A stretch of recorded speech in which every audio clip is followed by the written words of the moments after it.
Bonjour fidèles téléspectateurs de l'émission Trajectoire diffusée sur la chaîne du développement. Nous avons le plaisir aujourd'hui de recevoir pour vous le prophète Stéphane Kalenda Wanyembwe. Il est donc responsable de l'église centre évangélique de Gagnard d'âme à Mbinza aux zones. Avec lui, nous allons, n'est-ce pas, discuter sur l'arrivée des mercenaires dans l'église. Je crois que vous êtes à la maison, vous remarquerez quelque chose qui ne va pas au niveau de l'église. C'est comme pour dire il y a un ça ne va pas dans l'église du Seigneur. Alors nous allons discuter avec un prophète qui fait partie du corps du Christ. Il va, n'est-ce pas, nous donner son point de vue par rapport à ces sujets. Nous avons donc le plaisir de recevoir pour vous le prophète Stéphane Kalenda Wanyembwe. Et je dis bonjour, comment allez-vous? Je vais bien, Fanny Malonga. Ah d'accord. Toi aussi?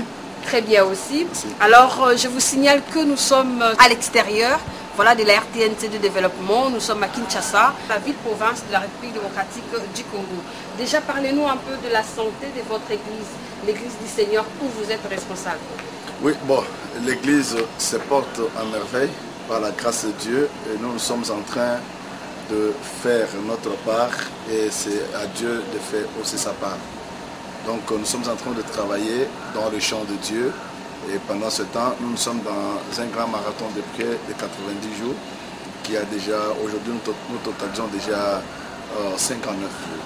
Ah d'accord, comment ça se passe, ce cheminement avec le Seigneur? Non, ça se passe très bien par la grâce de Dieu. Nous enseignons la parole de Dieu. Nous plongeons le peuple de Dieu dans la prière de chaque jour de 5h30 à 6h30 et de 17h à 19h30. Et c'est chaque jour comme ça. Et les dimanches, on prie de 8h30 jusqu'à 11h. Alors, nous pouvons déjà savoir, avec les téléspectateurs qui sont à la maison, le thème du marathon de 90 jours. Non, notre thème de marathon, c'est le mystère de l'amour. Donc, nous parlons sur le mystère de l'amour. Et c'est pour savoir ce qui est dans l'amour.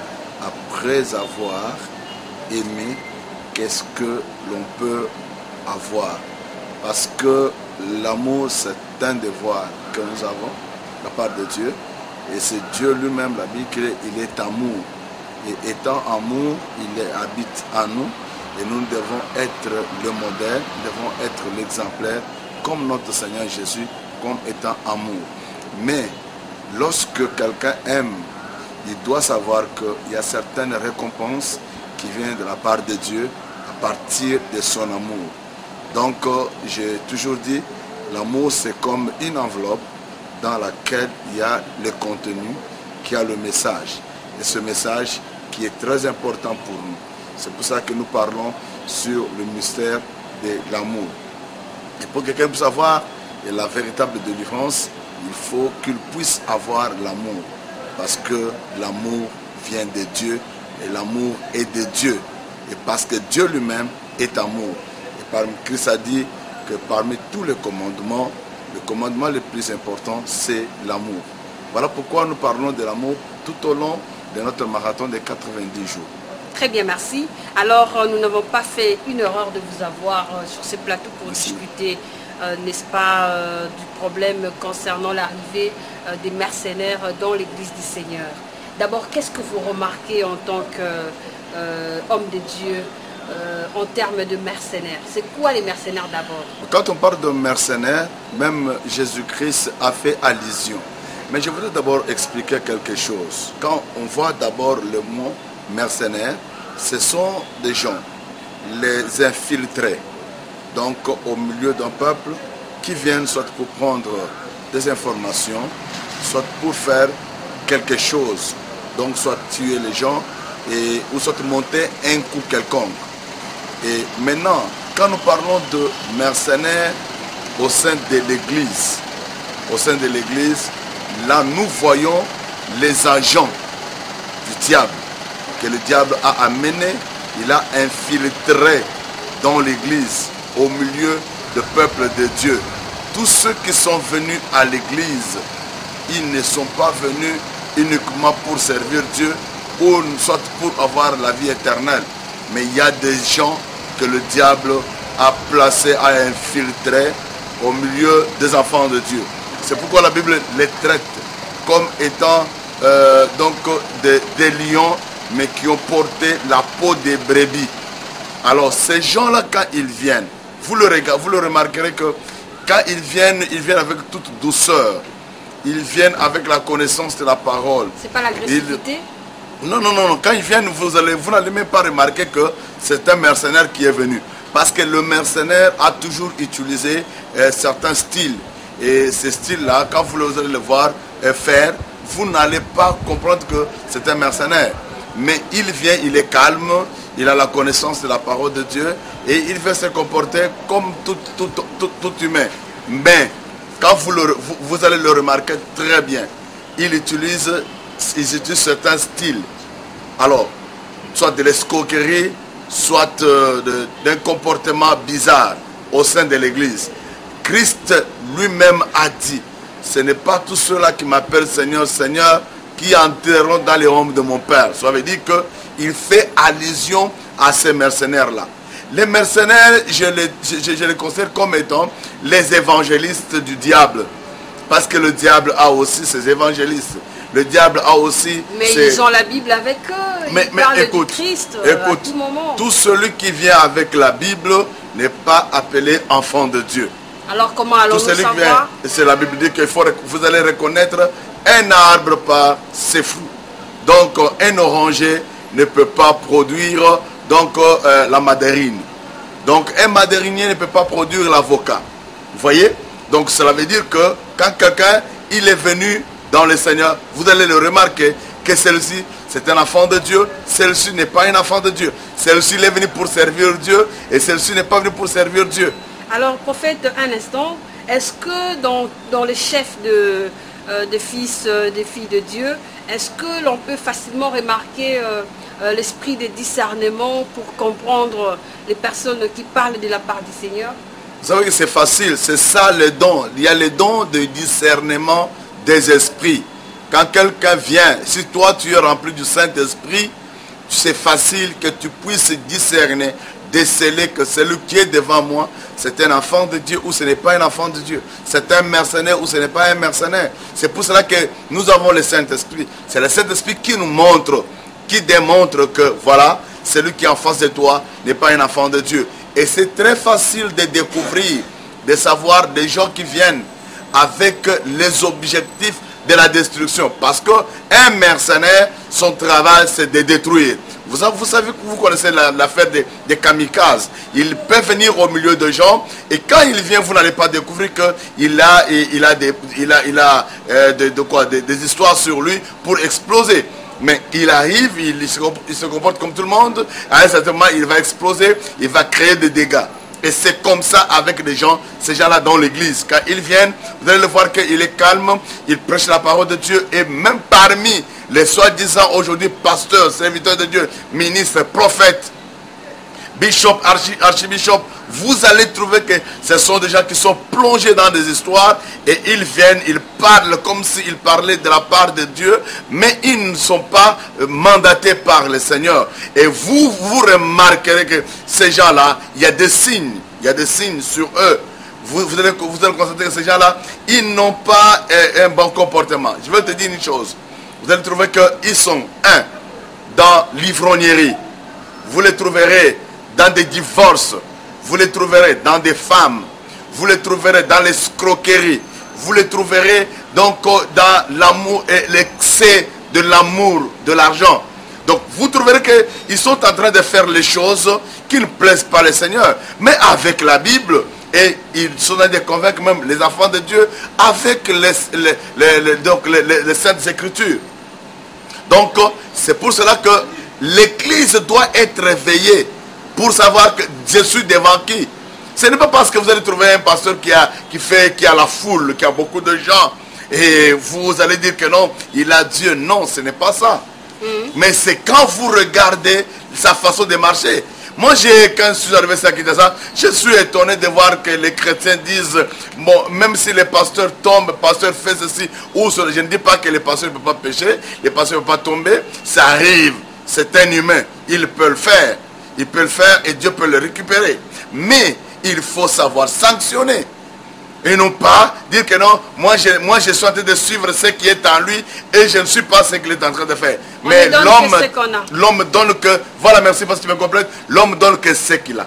Merci beaucoup. Alors nous continuons notre discussion. Tout à l'heure, vous avez épinglé un élément qui était dans mes questions, c'est qu'aujourd'hui on parle de bishop, archibishop, patriarche, pasteur, je ne sais pas moi.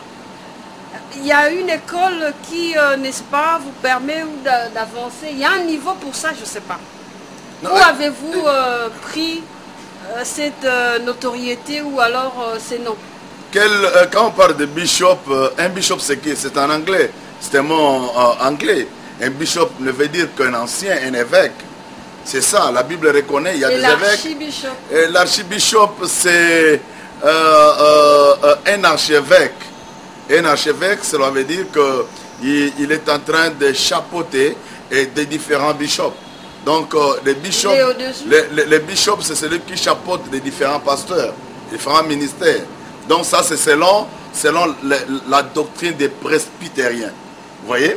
Alors, mais la Bible reconnaît qu'il y a des évêques, il y a aussi les anciens. Et les patriarches? Il y a le... Bon, écoute, le patriarche, je reconnais Abraham comme patriarche. Aujourd'hui, on doit se le dire qu'il n'y a pas de diacre dans l'église, il n'y a pas de père spirituel. D'autres pasteurs ou d'autres archibishops n'ont pas de père spirituel. Je vais répondre à ta question, ne sois pas pressé. Merci. Je vais revenir sur le mot le patriarche. Je reconnais un seul patriarche dans la Bible, c'était Abraham. Et je sais que le patriarche, c'est quelqu'un, un vieux dans le ministère. C'est juste un titre honoraire ou bien honorifique qu'on attribue à quelqu'un qui a encadré beaucoup de pasteurs et beaucoup de serviteurs de Dieu. Okay. Vous voyez? Mais je veux te dire que dans les églises, comme dans l'église que je dirige, où je suis responsable, j'ai un diacre. Dans l'église où je suis, j'ai un ancien, j'ai des diaconesses et il y a des ministres. Il y a des ministres, il y a des pasteurs, il y a des évangélistes, il y a des docteurs, il y a des apôtres qui sont parmi les collèges de ministres de Dieu. Est-ce qu'il y a une attente? Oui, il y a une communication. Mais pourquoi pas? Pourquoi pas? Parce que je suis le leader, en tant que leader, je suis en train de coordonner toutes choses selon la parole de Dieu. Et quand tu parlais des chefs, des pères spirituels, je vais te dire, ma soeur, si tu vois quelqu'un venir vers toi pour te dire que je suis un serviteur de Dieu, je n'ai pas un père spirituel, cela veut dire que c'est un farceur. Voilà, parce que tout enfant est né d'eux. Okay. Tout enfant est né d'eux. Et lorsque on est né, on doit avoir un père, n'est-ce pas, qui doit vous montrer, même si tu as reçu un appel, parce que l'appel c'est Dieu qui donne. C'est Dieu qui appelle quelqu'un.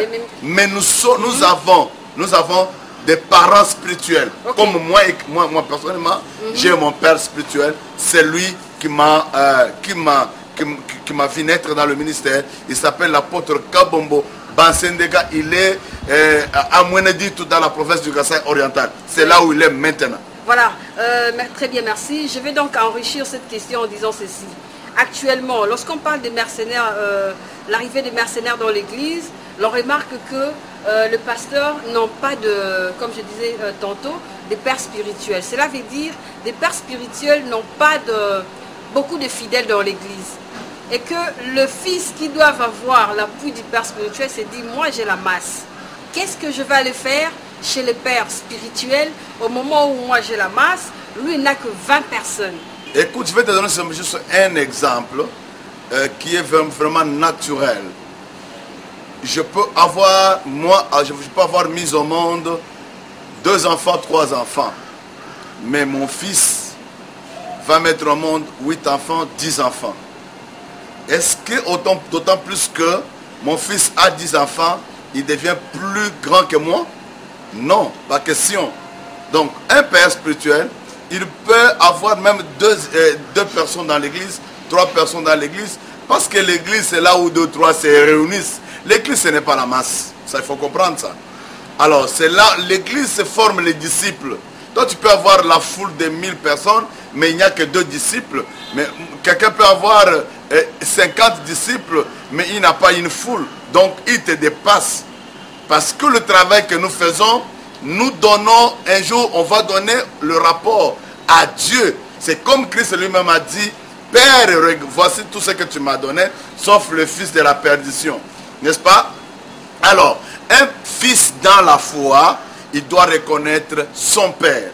Quelle que soit sa taille, quelle que soit la taille de son ministère, quelle que soit la taille de ce que Dieu fait avec lui, quelle que soit la taille de son église, il doit reconnaître et respecter le père spirituel. Et si un enfant ne respecte pas le père spirituel, il n'a pas un long avenir. Alors, très bien, merci. Il n'a pas un très bon avenir, mais je sens comme s'il vous reste quelque chose à jaillir là-dessus. Oui, parce que je de voir même à la télévision, vous allez voir des pasteurs, un pasteur qui se permet d'insulter, des mauvais propos sur son père spirituel. Et quand vous l'entendez parler, il parle comme son père spirituel. Il a le langage, même le lingala qu'il parle, il parle comme son père spirituel. Mais en train de les critiquer, en train de dire n'importe quoi. Ça, ce sont des choses qui ne peuvent pas se dire comme cela tout haut, mais il faut aller vers l'homme. Vous savez, quand vous avez un père peut commettre une erreur. Mais il faut savoir comment aborder le père. Et en l'abordant, qu'il ne puisse pas vous maudire. Parce qu'un père peut te maudire. Et s'il te maudit, et tu seras maudit certainement. Voilà. Alors, écoute, chaque personne est devant ses responsabilités. Et quand je suis devant mes responsabilités, il ne faut pas chercher à bafouer mes responsabilités. Merci beaucoup. C'est de là que sortent également les mercenaires dans l'église, parce que bon, ils n'ont pas d'encadrement, on va le savoir tout à l'heure également. Mais vous n'avez pas répondu à ma question, à une question que je vous ai posée sur l'influence des noms. Patriarche, archibishop, ça a quelle influence en fait face aux fidèles qui sont venus à l'église? Les histoires des noms, de ceci ou de cela, parce que ça distrait au fait. C'est une distraction comme tu l'as dit.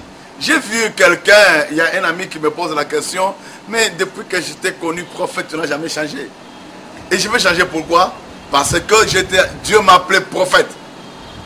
Même si je reste toujours prophète, c'est pas c'est Dieu qui m'a appelé prophète. Même statique. Si, écoute, non, c'est pas statique. C'est comme ça que Dieu m'a appelé. Tu ne dois plus changer aujourd'hui parce que aujourd'hui je deviens, j'ai maintenant la barbe blanche. Il faut que je change pour dire que voilà, je deviens ceci ou cela. Non, je suis toujours prophète. Même si on critique les prophètes, je suis toujours prophète. Si parmi les prophètes, il y a des faux prophètes, il y a aussi les vrais prophètes. Cela veut dire quoi? Les gens sont en train d'impressionner les autres. Avec des titres, avec des ceci, avec de cela. On doit éviter ça. On doit éviter ça. Si aujourd'hui tu étais évangéliste, il faut rester évangéliste. Si tu étais pasteur, il faut rester pasteur.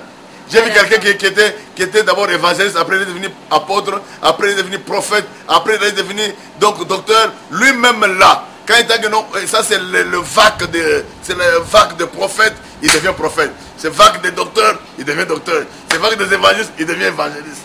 C'est que c'est quelqu'un qui est dans des tâtonnets, qui ne se connaît pas. Un philosophe a dit, connais-toi toi-même, découvre ce qui est en toi.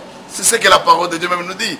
L'homme doit se connaître, doit se découvrir lui-même. Il y a quelqu'un qui m'a dit une fois que nous n'avons pas encore de prophètes dans ces pays.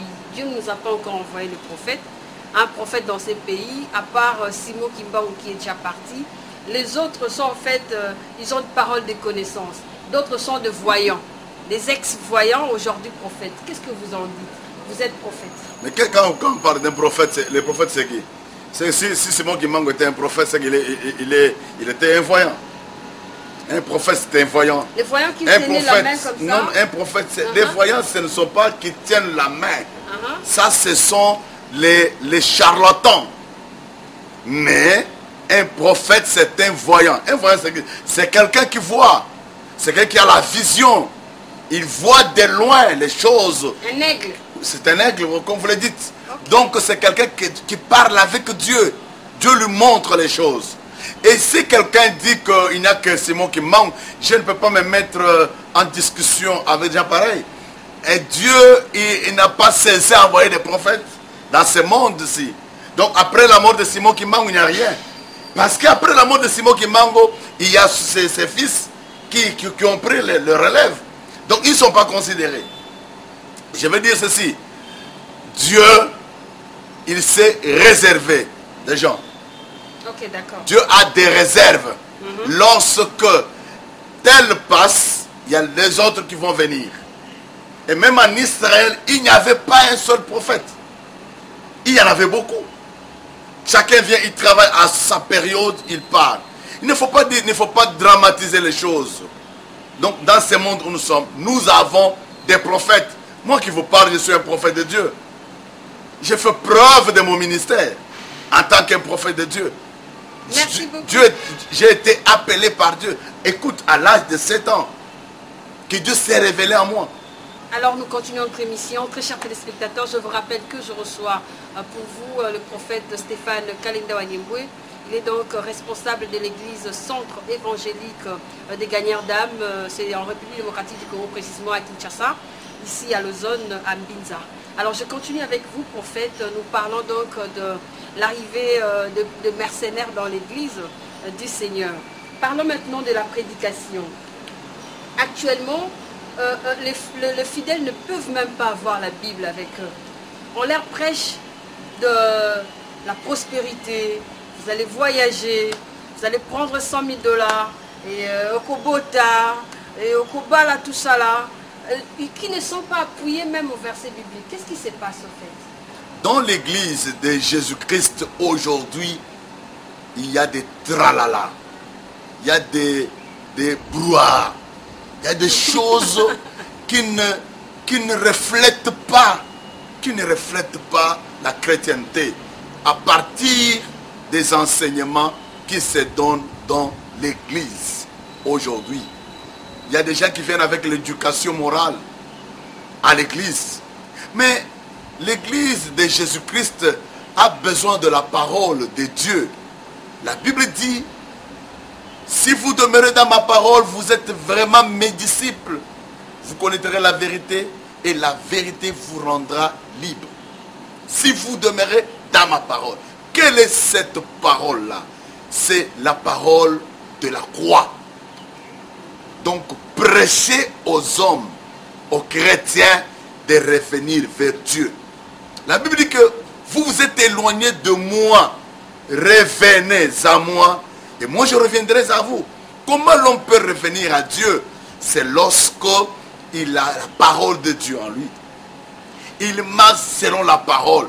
Les chrétiens d'aujourd'hui, comme tu le dis, pas seulement ailleurs, même dans l'église où je suis, c'est une lutte.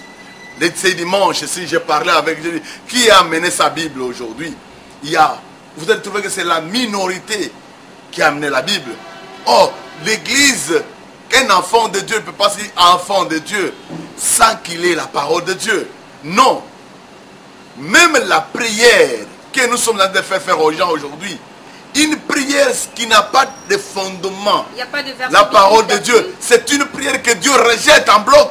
Donc, il faut apprendre aux enfants de Dieu la parole de Dieu et la parole qui les amène à la repentance véritable et rester constamment dans la présence de Dieu. Et ne pas présenter aux gens seulement les biens matériels. La Bible dit, cherchez premièrement le royaume et la justice de Dieu. Toutes ces choses vous seront données par sur quoi? Ça veut dire quoi? Les voyages, le mariage, les enfants, les parcelles, les véhicules, le travail, toutes ces choses-là, vous le recevrez après. Mais premièrement, le royaume de Dieu. Et actuellement, toujours dans le cadre de l'arrivée des mercenaires, on remarque que bon nombre des enfants de Dieu veulent aller à l'extérieur. On se pose la question, qui sont ceux-là qui vont rester ici, travailler pour le pays comme le Congo? Il y a deux choses. Si Dieu permet que tu puisses émerger, que Fanny Malonga puisse émerger à l'extérieur du pays, Dieu permettra à ce que tu aies à l'extérieur du pays pour que tu aies émergé.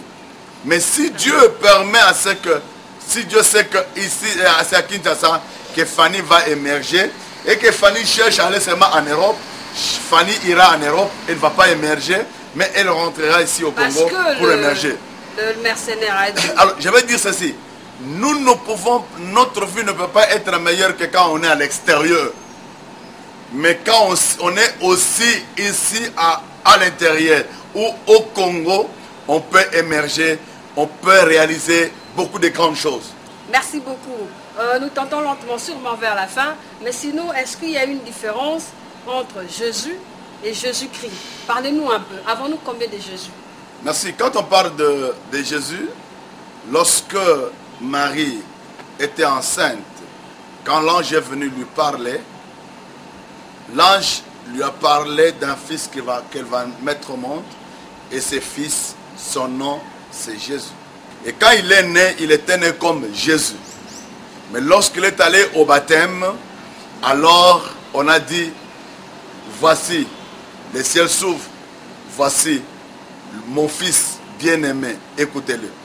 C'est là qu'il est devenu Jésus-Christ, parce qu'il était un roi de Dieu. Christ veut dire seulement roi de l'éternel. Donc Jésus-Christ, c'est lui le sauveur de l'humanité. C'est lui qui est venu nous sauver, qui nous a donné la vie. C'est cela Jésus. Et qui est le seul et véritable Dieu. Le Dieu adorable.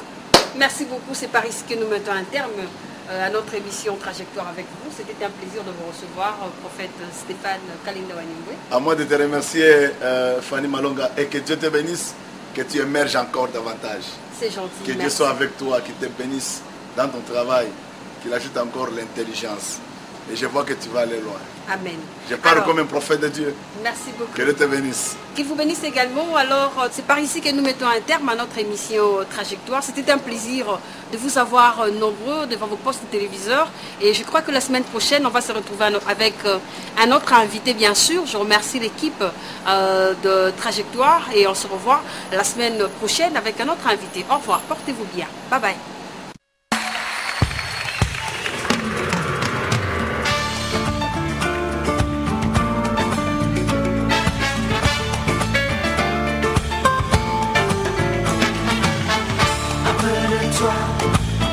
Sous les étoiles, enfant de